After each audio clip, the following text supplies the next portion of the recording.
আজ শনিবার 10 মে 2025 তারিখে উপদেষ্টা পরিষদের এক বিশেষ সভা অনুষ্ঠিত হয়। সভায় আন্তর্জাতিক অপরাধ ট্রাইব্যুনাল আইনের সংশোধনী অনুমোদিত হয়েছে। সংশোধনী অনুযায়ী আন্তর্জাতিক অপরাধ ট্রাইব্যুনাল কোনো রাজনৈতিক দল, তার অঙ্গ সংগঠন বা সমর্থক গোষ্ঠীকে শাস্তি দিতে পারবে।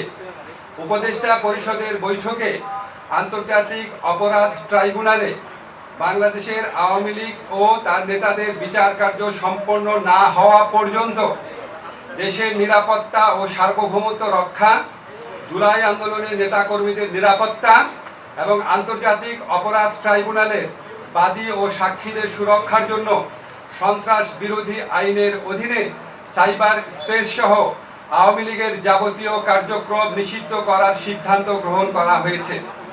এ বিষয়ে প্রয়োজনীয় পরিপত্র পরবর্তী কর্মদিবসে জারি করা হবে।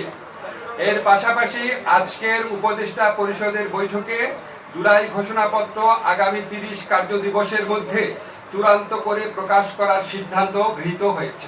ধন্যবাদ।